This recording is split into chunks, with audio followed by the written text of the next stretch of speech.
Okay, so since you all have made presentations on the work that you do, I think it's going to be a very quick Q&A. And the theme for this social sustainability panel is social sustainability is no longer a nice to do, you know? And from a business perspective, Marianne, since you have the microphone already, what do you have to say towards that topic? That social responsibility is no longer a nice to do. Yeah, because it used to be CSR. Uh-huh. You will just do it because you want people to know you're doing something. But now, looking at the projects that you're doing, it's actually impact-driven as opposed to a nice thing to do for the community. And you're so right. It's no longer nice to do. And I even mentioned it during the presentation that now it is a way of business. So when I'm talking about accelerating to a low-carbon world, it's because we know that in the future, we are a business that has been there for over 100 years. Yeah. We know that in the future, there are going to be issues with climate change due to global warming that Rufus talked about, boiling. Yeah? And therefore, if we do not take action as a business, for example, in introducing a biomass plant, then we are the ones who are going to be in trouble in the end. Yeah. No, but when we talk about even trying to raise the lives, trying to bring women up, and build them up economically, it's not for fun. It's because at the end of the day, these people are going to be our consumers at the end of the day. So if we keep leaving people behind, then what happens? Yeah.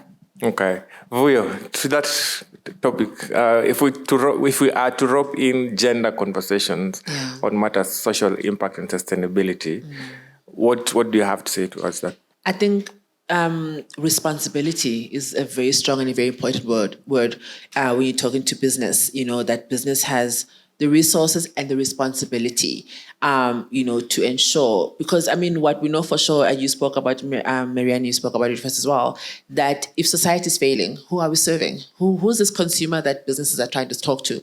So that ensuring that your stakeholders, your consumers, your clientele are there in future to be able to really participate or enjoy your products responsibly, of course, or be able to be contributing to society and the economy. So when it comes to gender itself, we talk a lot about, earlier there's talk about the shift from shareholder capitalism to stakeholder capitalism. And this is all the same conversation in terms of, then in principle, if let's say 50% of your stakeholders are women, right? Yes. And there is a huge, well-recognized gap in terms of how we are responding to not just their transformation and development, but even their needs as customers.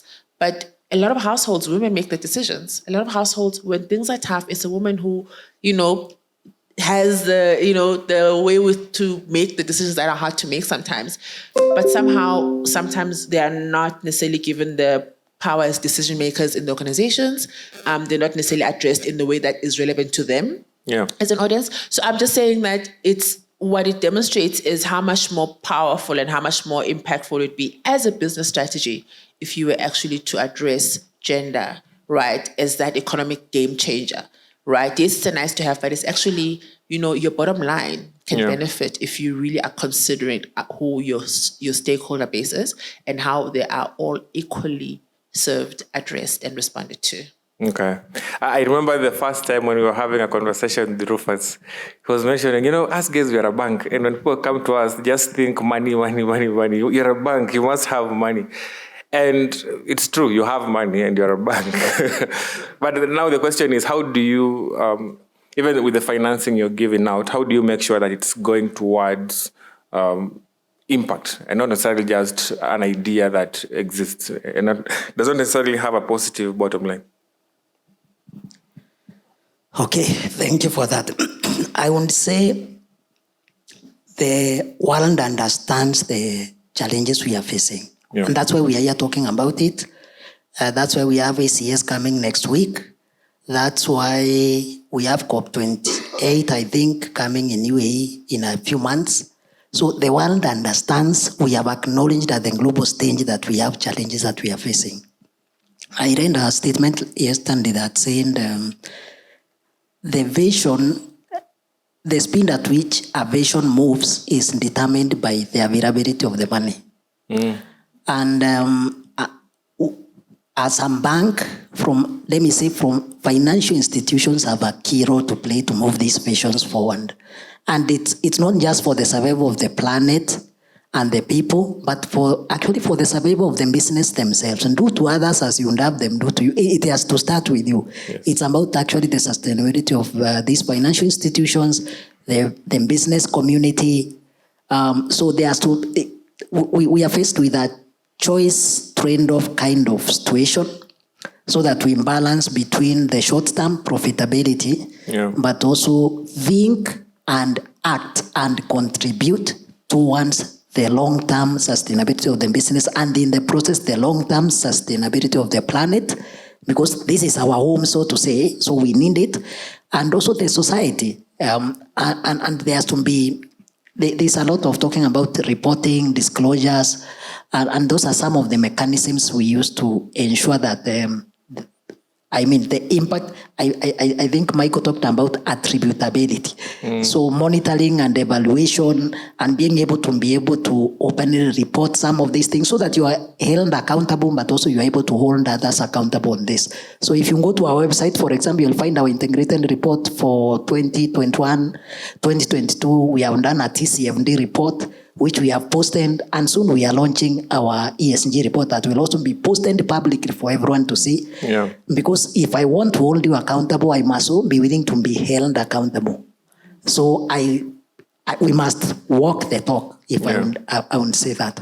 Okay. Yeah. Marianne, I've seen your video. It's very lovely. I think we're going to post it. I don't know if we have the rights, but I'm seeing a lot of women and men, like it's balanced. Is it a PR thing? Like, did the agency say we need to show more women and more men so that there's a balance? Or are you intentional about addressing the disparities from the ideation point to when you're executing it? Hey, that's a good question, because it gives me the opportunity to talk about progressive gender portrayal, which is something that we are so passionate about. Let me even talk about even the wonderful ads that you've been seeing. You know, the digital, the ads that you see on digital, many of them we push for women camera people, we push for women directors, we push for, you know, the women in the back, script writers, copywriters, and so on and so forth. Yeah. And then now this is the material that you start seeing when we do that. Yeah. Women start saying, I cannot see myself. Ebu mama kuja, mama come and be part of this. You see, that's what happens when we start uplifting women. Let me talk about also women in these water projects. There's something that we observed, that every time we discussed a water project, the men in the village were the ones who would come. They would think there's some sort of allowance, sitting allowance to be part of this water project committee. But the women, the people who wash the clothes, the people who clean, take care of children, and so on and so forth, are totally not involved. Yeah. They're not there. Therefore, we came up with a gender inclusion toolkit for our water projects, where we teach them the role, we teach the community the role of inclusion of everybody. Yeah? And so we have found, I can even give you an example of a wonderful lady called Jennifer in a place called Ujimbe in Siaya. Let me tell you, when I went there for the first time, there was only one woman in that water project committee, and she was sitting at the back. She had no say. Then when we partnered with Care International to introduce this gender inclusion toolkit, that was our pilot project. Yeah. Guess what? I found Jennifer there. First of all, I found a water project committee of 24 people, 14 of whom were women. I found even a peacemaker. I didn't even know our water project committee has a peacemaker, and she was a woman. Yeah. And then Jennifer was there, with role of a secretary. And let me tell you, she was knocking on the table. Okay, the meeting now is in order. She talked about short-term goals, medium-term goals, long-term goals. What are we going to do with our money? Who is going to give us the report for the account? Even you're involved, by the way. They had a bank account. Yeah. So those are sort of things that we do. Okay. And I think the way that becomes sustainable, if it's intentional from the word go. And so, Vuyo, I think my question to you would be, how do you ensure that the outcomes are tangible and intentional from the get-go?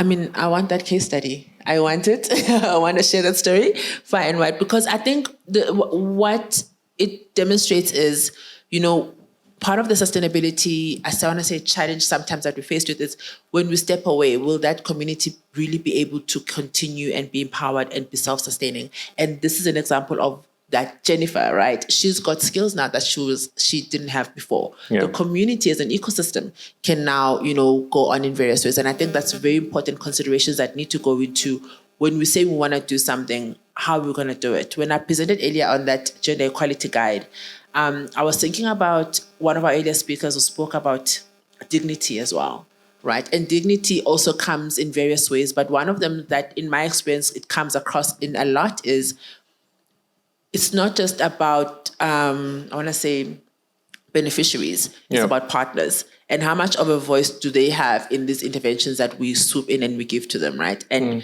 more importantly, then we're giving them dignity. We also are being transparent to them. We're not being their voice. They have a voice and we're allowing them to use it. So I think over and above the reporting, of course, is important. And those guidelines are very important. But I was thinking about transparency, dignity, and consistency. Those are the things where even if things don't go right immediately, if we are all on the same page as to our intention when we partner with the communities that we work in, we already are going to be partners for the long term, right? Yeah. And the patience that is required for the long term and for sustainability can then be seen the more we work together and the more we are of the same mindset when we do so.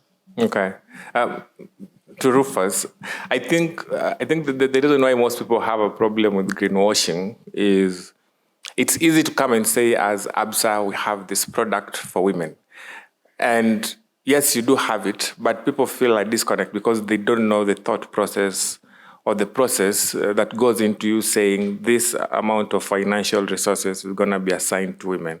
If you can just take us through that process. And so if there are any investors here who want to duplicate what you did, I don't know if it's an IP thing, but just a rough idea of how I would do that if I came into some money, if that happened. How do you go into that thought process of saying, okay, these are the specific action steps that you should take when you're thinking of gender financial access?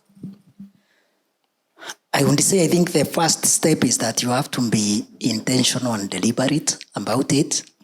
And one of the items that we need to build into the system is capacity. And this will come through training. Yeah. And there's someone who's saying, you are an expert in your own line, and therefore you have to work with other partners. Yeah. And you will find, from where I sit, representing a financial institution, I have expertise in the area of finances and financial systems and access to them and all that.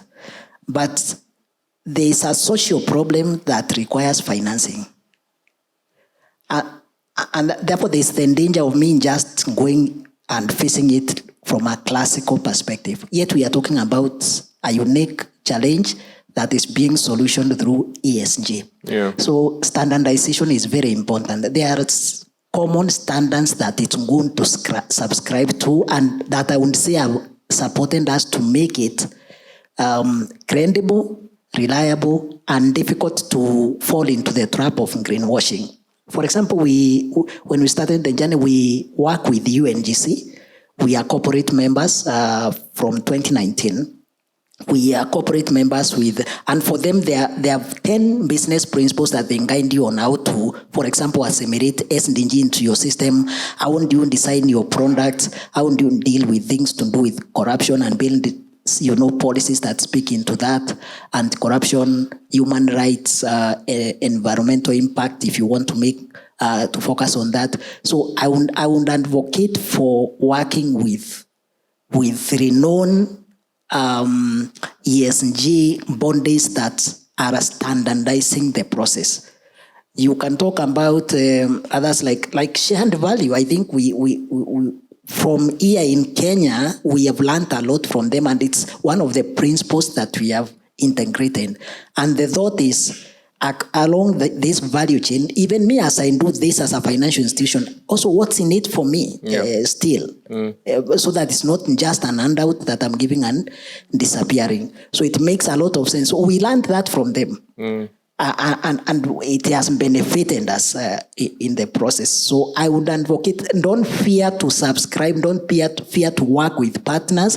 And I think that's why the 17th goal is a partnership for the goals. You need others, and especially that bit of standardizing. If it's reporting, it's not just reporting, there are standards on reporting. We have been using GRI, for example, to do the reporting.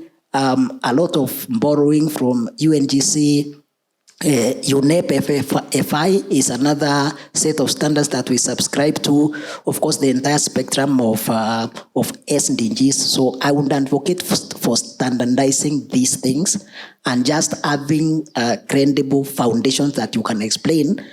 The reason I'm doing it this way is because I'm working from this kind of platform and be able to justify. And definitely then from the simplicity that was being sold by Michael here, let's be honest. I mean, there's no need for you to lie about it.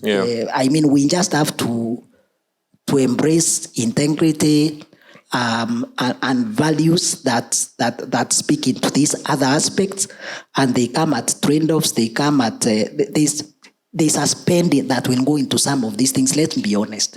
For you to bring us here today, there have to be sponsors, some money had to be spent for us to come here. So if the focus was only on the money, then this would not have happened, for instance. So there's something to spend. Let's be honest about these things. Start small and grow along the process.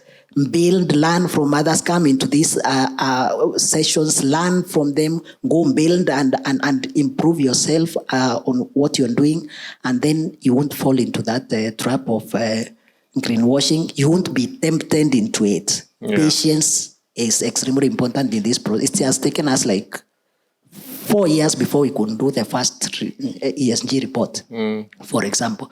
If we had wanted to do it the first year, and definitely there would have been challenges. True. Yeah. I think the common denominator in all these conversations goes back to shared values. And for anyone in the audience who's wondering what shared value is as a principle, if you could break it down and just, again, invite people to Shared Value Initiative in 2024. 1 minute masterclass. So let me see. So, I mean, and I mentioned a little bit at the top of it, right? So if you go back to the idea that business and society are inextricably linked, right? Where society is failing, business cannot thrive, never mind survive. So, survive, never mind thrive. So the idea of shared value is actually a business strategy that really extrapolates that. Then what do you do if you want your business to thrive, but you also have a vested interest purpose in a society that is also doing well around you? So the first step is really around, based on what sector you're in, how reconceiving your service offering, your product offering, right? How can you rethink it in a way that responds to challenges faced by the society that you're within? From the finance sector, agricultural, whatever sector you're in, how can you use your skills to look around you and respond to those challenges, right? Second step of the framework then becomes around looking at your value chain. Within your value chain, what can you do to supplement or improve to then align with this purpose, align with these new challenges that you want to address through a business strategy? Let's not forget it's about a business strategy. Your business itself has to survive. And then the last part of it, really oversimplified, is really then creating these ecosystems, going back to that when you are no longer working with this value chain, working with your suppliers, or even with the community, how empowered do you aim for them to be in the long term? So shared value is about me strategically and profitably addressing challenges that my business that are in the society that my business is operating in, putting plans in place, measurable plans in place to advance this, and then ultimately, when I'm no longer in that community society, how better off will they be? So then it goes back to transparency, to reporting, to being quite systematic in what you're doing. But it actually starts with a mindset shift around purpose and a commitment to being a purpose-driven business that is serving society beyond just getting a profit out of it. And it's a mindset that applies across sectors, where you can think about how can you really make a difference within society that you operate in. And the one thing I wanted to just add to that as well, a lot of times we also miss that step of engaging with the society that we want to benefit, because sometimes you think you know what the solutions are, but they know better than you. And it also includes internally within your organization, going back to gender and women representation within decision-making roles, where they can actually sometimes identify, or a diverse team is better able to identify these gaps more than if everyone is in the same room looking exactly like, the same men in suits, versus if you invest in a diverse team, you have better solutions that will come out of it. All right. I hope that's clear. It is. I tried to be succinct, guys. About the event you have next year, why should people care about it and attend? So, for us, the Africa Shared Value Leadership Summit, I mentioned earlier, we've been hosting, it's going to be the 7th one. We were last year in Nairobi in 2019, before COVID, and which is sad times. But I think for us, what's very exciting about it is our biggest, I want to say, and successful, sustainability business community is actually in Kenya. And we thought, let's actually come to the East African region. Let's actually come and have this summit here. We want to do it like in a way that we've never done before, where we actually are providing a platform for, again, us to learn from each other, but we always are speaking to a cross-continental community when we're doing so. But so you actually also within your own territory be able to demonstrate to the rest of the continent what this looks like, and how really the impact has been to date. We again are talking about impact and action. We're not trying to change minds. We're talking about the results of changed mindsets and what it looks like. And that's what we want to do next year in October 23rd and 24th and 25th October, actively looking for partners. And I'm here. I'm always a phone call away, even when I'm not physically here. And I think it's going to be a big continental and global platform for us to, over those 2 days, have intense discussion around various themes that, again, can hopefully result in more collaboration and more best practice case studies. All right. I think that's a good point to end this panel. Thank you very much for making the time. I think the photographers need a photo of the panelists.